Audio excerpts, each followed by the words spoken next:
Welcome to Good Morning Hospitality, your one-stop shop for the latest news, noteworthy trends, and thought-provoking discussions across the industry. From hotels and short-term rentals to all things travel and hospitality, you'll find each episode equips you with the information you need to start your week. Join us on Good Morning Hospitality every Tuesday, wherever you get your podcasts. Good morning, Will. Good morning, Leo. Isn't this fun? Holy crap. We're finally here. I can't believe, are you real? I know, right? Oh, gosh. This is the mashup that nobody realized they needed, and now nobody can live without. Come on. This might become the new GMH. I don't know if Michael and Brandy and Jamie and Sarah and Steve and other Sarah, shout out to all of our hosts, can handle it. No, I think we've probably got to go 5 days a week, you and me, sailing off into the sunset. I mean, come on. We'll let the audience be the judge. They can tell us afterwards if they Come on, you guys can't get enough of us. Come on. Just kidding. I thought it was important to get us together, primarily because, I'm here. I'm in. Yeah. So, you're in Denver, Colorado. Yeah. So for all the listeners that don't know, I live in Denver, Colorado, and you are here for the STR Hospitality Summit, and it's in my own backyard, so we couldn't avoid seeing each other. I mean, I came to see you, right? Yeah. I've been looking for the excuse to get on the plane and see you in Denver the whole time. The only reason we flew out here. Yeah, of course. I mean, my wife's never going to let me come on holiday with you, so I had to find a conference just to make sure I could come and spend some time with you. And we've done it, right? We've done it. Yeah, we did some bar stuff. It was great. We got to watch some Denver Nuggets play. Oh, yeah. The playoff game. And then, of course, got to see, shout out to our friends, Jonathan Wicks at Well and Good Professional Services. Yeah, I love it. And also to Alex with Can Monkey. So we got to hang out with our boys last night. It was great fun. And so here we are. We couldn't resist doing a mashup. Sarah is in Italy with her family right now. So shout out to Sarah. So it's all on me and Will this week. Yes. I'm here. It's timely. The news is awash. Data is coming out to say that European visitors to the US are down. 17% in March, right? And the trend is also the same going the other way. Yeah. So American visitors to Europe is down, 2025 versus 2024. So here we are bucking the trend. I've traveled to America to disprove the data specifically, and here we are. We're going to talk about it. We both know these markets really well. I'll say this to start, and this is where my brain's at when I read these headlines. Europe, the UK, but especially continental Europe, the summers would not be the same without our American visitors. What it does to the economy of Europe, the boost it gives, the fact that these beautiful cities remain beautiful because they are visited and there's money and the restaurants thrive. What do you think is going on right now? Is it just a little bit of panic and people are going to swing in? I mean, I know people are booking later than usual, so what's your thought? I think it's a mix of obviously that, we don't really know what to expect. I think that a lot of, even Jamie Lane on the show too has talked about, right? Like there's from the Hunter Hotel Conference to the short-term rental side, everyone's just kind of in that weird, we don't know how this is going to play out. Tariffs are a real thing, obviously, and we can't avoid the word or the topic, but that's obviously real, and I'm hopeful and assuming it's all going to work out in the end. But the other thing I've been thinking about when it comes to the reverse travel flip with US to Europe or Europe to US is that I think with such a boom that we had during COVID or post-COVID 2021, 2022, leading into 2023, even through a little bit of last year, I think a lot of people are just tired, to be honest. Yes, we're a little fearful, a little hesitant. Maybe finances are in play with inflation or cost of living, and depending on the area and all the circumstances in family households or single households. But honestly, I'm on that side of, I was on the road twice or every other week last year. I'm done.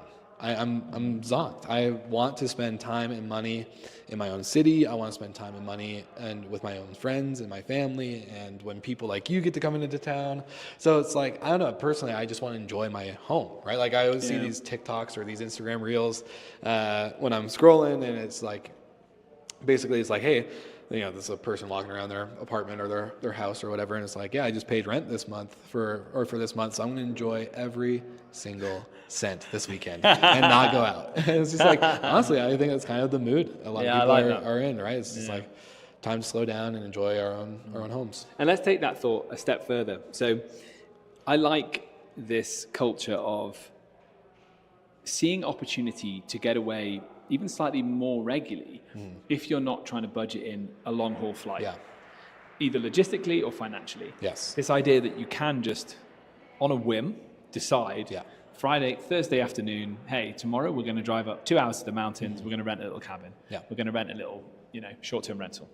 Insert OTA name if you want to, try not to, ideally. And this is where we need to be as an industry focusing on the fact that, okay, say people are traveling less internationally. Okay, great, there's an opportunity then. But if people are not going to America as much in Europe, that means there's an opportunity to keep them at home. And it might just be an hour from the major city. Like, let's orientate our businesses in that direction, because I think that people are always going to look for a break. They're always going to want to get out of their own four walls and try a new set of four walls. Let's make sure we're getting them on that. So that was initially what I thought. And I think we'll start to get the data over the summer. I do think the other thing to consider as well is, as I touched on slightly, is the general trend we're seeing globally of booking windows shortening. People can see this as a problem if they want to, but it's an opportunity. You just got to hold your nerve when it comes to revenue management, right? Yes. And unfortunately, I'm not as funny or as beautiful as Sarah and have data to actually share. But he said it, but we're all thinking it. Yes, it's true. It's very true. Shout out to Sarah. I know you're listening. So I don't have the data to validate that, but I do agree. And even though I'm not as beautiful or as funny as Sarah, but I always think about when I was a hotel manager, or even with my previous property management company, that's the first person to drop rate in a market, whether it's a town where I was a hotel manager in, Seaside, Oregon. The moment your competitors dropped rate to get anyone from Portland or any of the major cities to come in for a last minute weekend getaway, etc., it destroys that local market of hotels, because then once you drop, everyone else has to drop in order to get any type of traction on the OTAs. So it basically is a race to the bottom. And so that's why I like what you say, the booking windows are getting shorter and smaller for more, let's say, spontaneous trips, or maybe even just lack of the consumer just waiting to see if the price itself will drop. Because we did that last night. We wanted to go to the Denver Nuggets game. We looked at the price. It was a little high. We were hoping it was going to drop. What did we find out later? It did drop. So it's holding that. But if you can hold it, and actually, I think this is the conversation the industry needs to get into a little bit more, is not just holding rate for the sake of owner returns or profitability or whatever on your business end, but I think we need to start looking at rate and the value provided within that rate itself. So yes, is the room clean? Is the bathroom clean? Is there all this stuff? Table stakes, bare minimum, should have nothing to do with basically your rate outside of occupancy, size of how many people you can host and all that good stuff. So getting more focused on value than RevPAR and ADR. Those are good metrics. Those are great things to obviously focus. We need to know our numbers. We need to know our data, but value.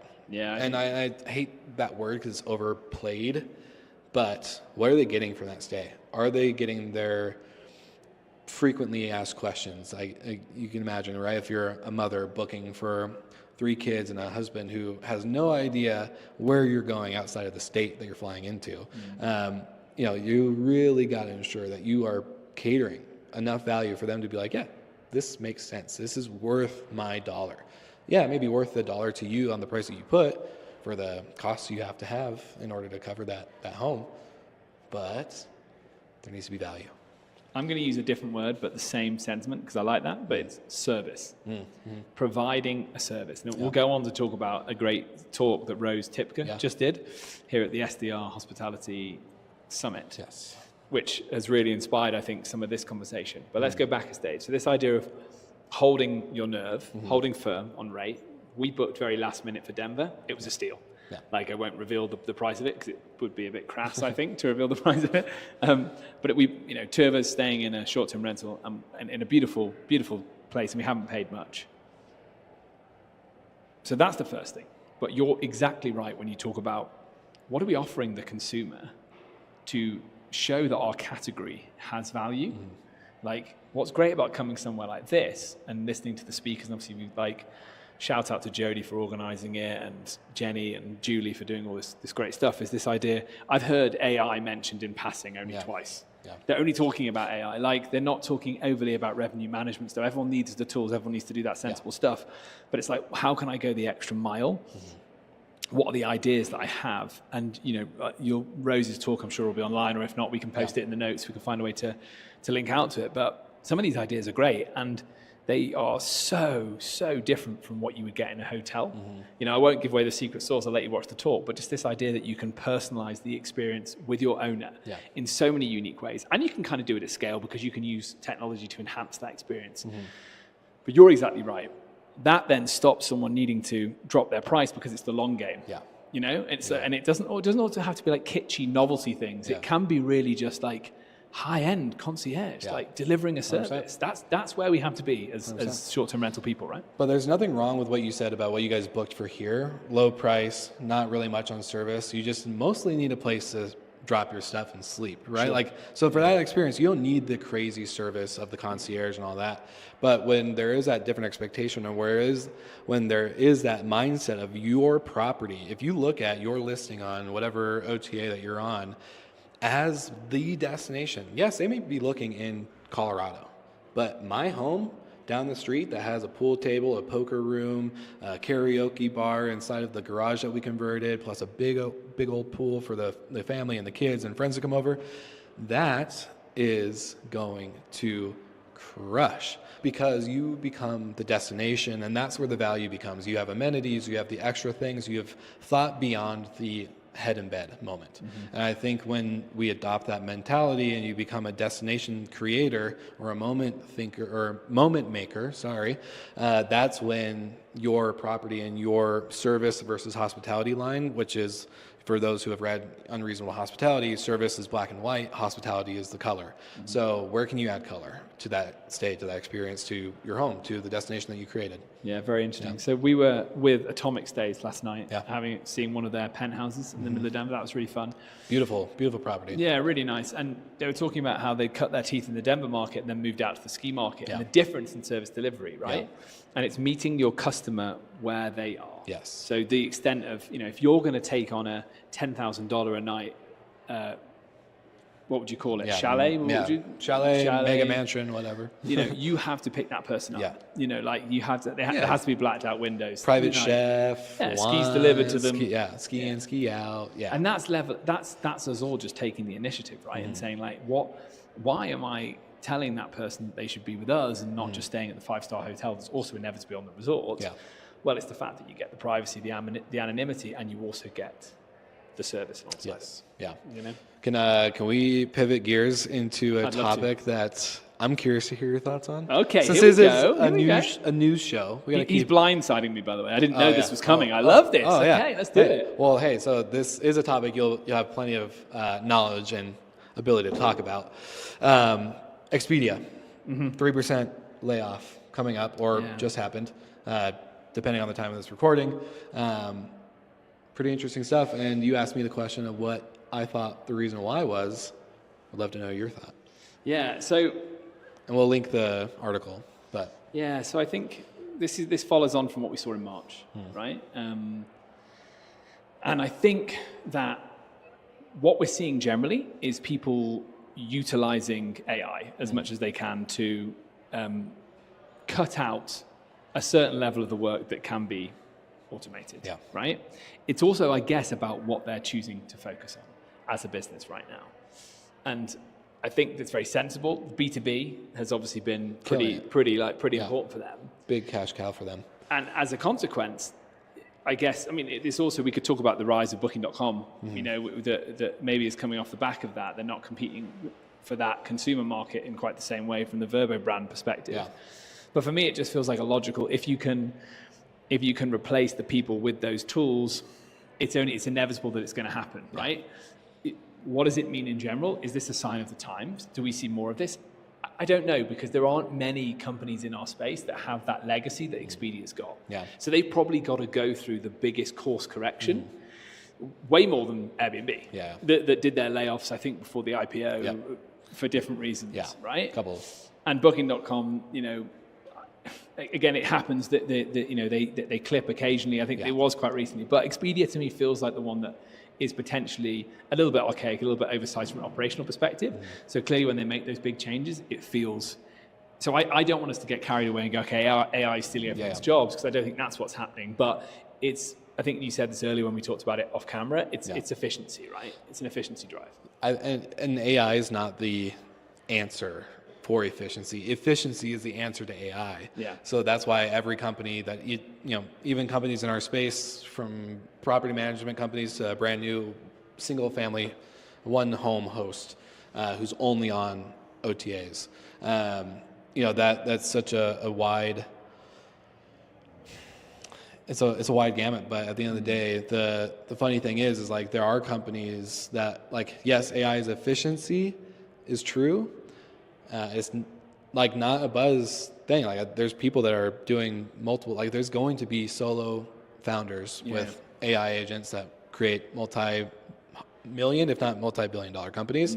And I think just today, during the time of this recording, Duolingo has cut like a good chunk of their staff out of the space, right? Like if any listeners that know Duolingo or Duolingo users, you'll understand, like, yes, not in our space, but the CEO who did the layoffs said, it's because we're using AI and we don't need these people. The 10 people we let go, one person manages the AI and process of their jobs. So they're saving hand over fist, and imagine what they can do with that capital. Investing in hopefully more humans, more technology to do other things that evolve the product, evolve the customer experience, evolve, so on and so forth. But I would, and I wouldn't see it as a worry. I'd say, like, if that need becomes less present, then we find different things to do to fill around it. Maybe it's more on the hospitality side of things, right? And that can only be in the long term a good thing. I think you're right. I was talking to one of the entrepreneurs in the room earlier, and he was telling me that, and I won't reveal name or details because it's early stages, but he put an idea that he was having into an AI chatbot system. Can't remember which. At 7 p.m. on an evening, and by 4:30 he had 4:30 a.m. he stayed up all night coding. He had a working prototype dashboard model of what he wanted to build. Something that, like, so that curve. So again, I think that's exciting because we can just talk about layoffs, and again, that's on a human level, like, very sad when you're in that position. Obviously, we're not sugarcoating that. But how many times have we seen these big companies like Booking, Expedia, you name them, go through these layoffs, and then they go through big hiring sprees because they find other ways to deploy human capital. So exactly, it's unfortunate, but it's getting creative, whatever it might be, to like come and tell a brand story, and that's the direction it will go. I think so. I think clearly we never want to see layoffs in the space. I don't think it's driven much more than, I think we're in agreement on it. Maybe that'll be proven incorrect. We'll see how the summer goes, and then I guess end of summer we'll know more around general volume. So here we are. We're getting into that time of year where stuff's starting to happen in Europe. People are starting to make their bookings. So hot off the press, Holidu. We always talk about Holidu and Home to Go. I know. Always, don't we? Popular. They're the stars of the GMH EU. They really are. They really are. And so they're the big two German powerhouses competing with one another. Both started as meta search businesses, both have PMSs and offshoots and OTAs and booking systems that they try and lock people into. And they're always on the acquisition spree. Here is no different. So we have Holidu have completed the acquisition of Finca Mallorca. I probably mispronounced it. If Sarah was here, she'd be enjoying the mispronunciation of that. So Finca Mallorca, and they're bringing in their platform. It's another one of these acquisitions we talked about before of a legacy software OTA from the 90s that has its roots in the pre-internet day, grew into the internet, and has a really loyal group of customers that are still booking on it. But they're not getting any younger, that customer group. They're not attracting the next generation. So obviously ready for an exit. Holidu are going to bring it in. They're going to benefit from the fact that things like instant book can happen on their system, and they can add more, hopefully, this will be the intention, more original supply against some of their competitors in Europe. So that adds to their overall meta search OTA list. So what do you think? Interesting news, eh? Interesting play. And as a person who has multiple categories on their P&L that are revenue drivers and revenue costs or cost drivers, It's hard managing that much, right? Like just being a property management company alone is a 24/7 business, right? So add then the tech piece, which you're on the side of. So imagine doing what you're doing on top of managing a portfolio, on top of marketing, on top of this, right? Like I can't imagine wrapping my head around it. Like it's just not, I have a big brain for it to think about it, but I just pulling it off is a whole different story. So congratulations to them. I think it's a huge win. Just to see any type of M&A activity right now is a big win. I'm sure Simon Lehman or any of the AJL people are probably involved in that deal. So like, good work on them. But yeah, it's just a good sign. I think that's healthy. And I would love this year, I would love 2025 to be the year where GMH EU covers just as much, if not more, funding and acquisition stories than the flagship Monday crew. Yeah, let's see. Because it's been a dry year. So, like compared to 2023 and 2024, I feel like Brandy, Michael, and I were just covering investment rounds and acquisitions and all that stuff every other week. And now it's been pretty different. So it's been different, and we've seen obviously the big Vacasa one that's that's caught everyone's attention. But apart from that, it's been slow. We've seen like obviously Dale, who we've gone on next week to do a special UK market review. We know they've been busy. They sort of quietly go about it in the UK, like hoovering up different businesses, and they're looking at Europe as well. So I agree, and I think that there is potentially the autumn is the time for it, depending on how the summer season goes. For sure. For me, a lot's riding on this summer. Yeah. I think, and I guess you'd agree stateside, but in Europe, I think everyone's feeling like, let's see how we feel in September. Yeah. I think potentially one of the reasons for the slight lack of M&A activity could be, and I'm going to say those words again. We don't want to talk about AI the whole time, but it feels like, again, and we talk about this quite a lot, that no one really knows what AI will do to the buying behavior of not even necessarily this generation of users of the internet, but the next generation. So right now, young people are learning habits through searching for things in ways that we weren't. That's not how we were using the internet. And this idea that you would go to an aggregator, go to a meta search, go to a booking platform, use Google Maps. It's kind of all up for grabs. Right? Even just as in like, are you dictating? Are you talking to it? Are you looking at something that someone is wearing and buying it straight away on social media? Like that is just all up for grabs. And that's, if you look at the funding outside of our space, that's where a lot of money is going right now, is into these tools that could potentially take you from social media straight into buying journey. Or maybe your AI chatbot your AI agent is even doing that for you.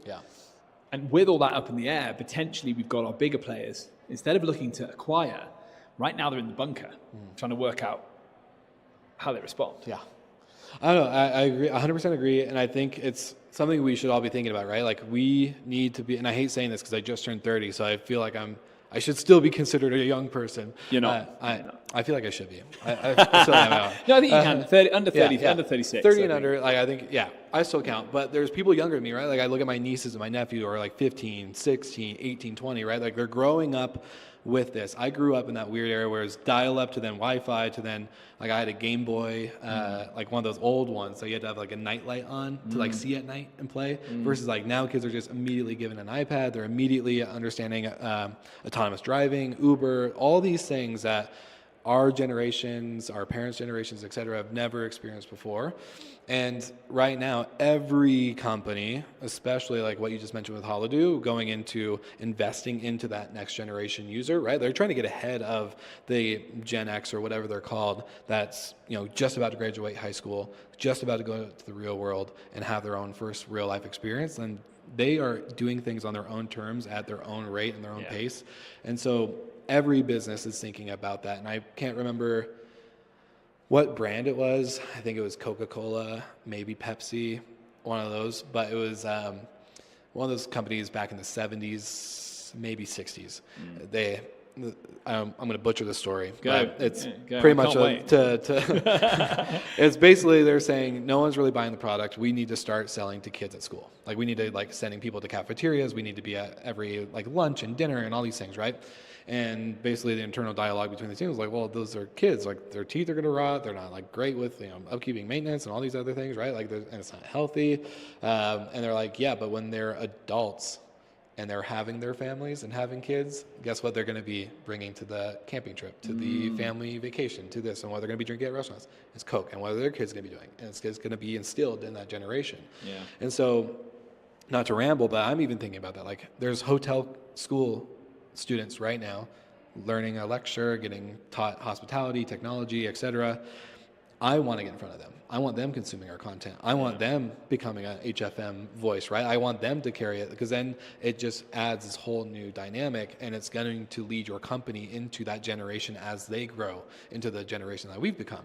And so it's just the cycle passing down. And I think a lot of companies, and again, coming back to the Holidu piece, not to ramble, but this is where I think that kind of impact moment happens, where it's like, if I can just get that younger person to understand this problem that we're trying to solve and come up with even probably better solutions than we did, and make the company better, right? Like, they're going to have insight and experience and perspective that we don't. So long story short, I think investing in that next consumer, client, customer, etc. is such a smart move. I think that's a fantastic point, and it sparks me to think about the fact that when I was getting into short-term rentals, when you were getting into hotels, it was the dawn of the OTA, really, and this idea that you were moving on from brochures and ads in magazines and newspapers and things of that nature. So what's happened over that journey we've been on is, like, huge brands have emerged, one or two household brands, but also big brands like Holidu, Home to Go, people that are doing lots of interesting things in the space. Hell, all the PMSs that are keeping the show on the road for property managers. That doesn't go away, right? That evolves. Some continues. Some win, some lose, but that new way. And if I was a property manager right now, the thing I would be researching around AI and what to think about next, just to get my actionable insight hat on, which I like to do, is I'd be looking at, like, what's the next thing in distribution, like post OTA. Social media. What's the post OTA world, and how do I get into it, and what tools do I use? I wouldn't be messing around, actually. I don't thinking too much about, like, operational stuff. I'd be thinking about distribution, and then always what we talk about, which is your providing your hospitality solution and being a service provider, because the human side is the bit that can't be replaced by technology. So being that, like, force and, like, presence, and, being the roving hotel manager of your 50 STR places, go and visit if you can, but then at the same time looking at how potentially distribution will be flattened by this whole thing. And again, just get ahead of it, because we already know that there's tools popping up that can help you, right? Yeah, 100%. I love it. I've enjoyed the in-person. I've enjoyed it. We've really this is great. We've really dug, haven't we? We've dug deep. Okay, guys, had a great time today in Denver. So here we are. We'll call this the EU-US mashup. EU-US. The Transatlantic Alliance. Oh, I know, it's the special relationship. Yes. There you go. The special relationship lives on, despite what our politicians think. If you've enjoyed today's show, please hit like, share, subscribe in all the usual social places. And I'll see you again on Tuesday. And this fine gentleman's going to see you on a Monday. I'll see you next week. Bye-bye. Bye.